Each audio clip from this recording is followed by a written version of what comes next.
अरे गौऱ्या कुठं? अरे गावाला चाललो. अरे किती वेळ जातो? किती हो म्हणजे अरे पुण्यात रूम घेतली फक्त मी नावाला. बोर झालं डायरेक्ट बस स्टँडवर घ्यायला म्हणतो भावाला. लांबून नमस्कार करून त्या दगडूशेठच्या देवाला का पहिली एसटी पकडली का निघला गौऱ्या गावाला. बाबू गौऱ्या गौऱ्या नाही गावचा लाडका गौऱ्य. अयो काय सांगू राणी मला गाव सुटाना. अयो. पुणे नाशिक सिन्नर मार्ग डायरेक्ट सटाना. बाबू गणेश शेठ तुम्हाला खोटं नाही सांगत बाप मला पुण्यात खर्च करायला 10,000 रुपये देतो. त्याचा 9,999 रुपये तर मला फक्त गावाला यायलाच खर्च होऊन जाते. एवढे एवढे अहो गाव म्हणलं सुखदुःख काय आले गणेश शेठ. गावच्या मंदिरात पहाटे 3च्या काकड्यापासून तर संध्याकाळी 6च्या कंदूरच्या बोकड्यापर्यंत. गावात डिपी जळली तर लाईटीच्या आकड्यापासून तर गावात एखादा म्हातारा खपलं तर त्याच्या मौतीच्या लाकड्यापर्यंत सगळं मीच करतो. बाबू अहो गावातले लोक म्हणतात साऊथच्या गावाचं रक्षण करायला तो इंद्र टायगर आहे पण आमच्या गावाचं रक्षण करायला हाय म्हणे गौरव बिबट्या. कोण? अहो गौरव बिबट्या मॅन म्हणजे मी स्वतः. अयो खमॉन मॅन हे काही सोपं नाहीये.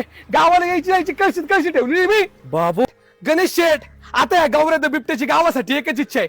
मुख्यमंत्री समृद्ध पंचायत राज अभियानामध्ये गावचा सहभाग घेऊन द्यायचा आणि मुख्यमंत्र्यांच्या हस्ते गावाला 5 कोटी रुपयांचं बक्षीस मिळवून द्यायचं. बाबू ते कसं काय भेटणार? ते कसं काय भेटणार म्हणजे गावाचे रस्ते दुरुस्ती करायचे, गावामध्ये पाणी शुद्ध द्यायचं, गावामध्ये झाडं लावून गावाला हिरवंगार करायचं. हे सगळं केलं ना गणेश शेठ गावाला 5 कोटी रुपयांचं बक्षीस मुख्यमंत्री स्वतः देणार आहे. गणेश शेठ याच अभियानामध्ये सहभाग घेण्यासाठी अजून काय काय निकष लागणार आहे ह्याचीच माहिती घेण्यासाठी आज मी आमच्या गावच्या ग्रामपंचायत मध्ये भेट द्यायला चाललोय आणि म्हणूनच आज मी गावाला चाललोय गणेश शेठ. बाबू हा गाव माझा खुल्या ए, राहू दे. सुवाचा. ए, राहू दे. बाबा तू हसऱ्या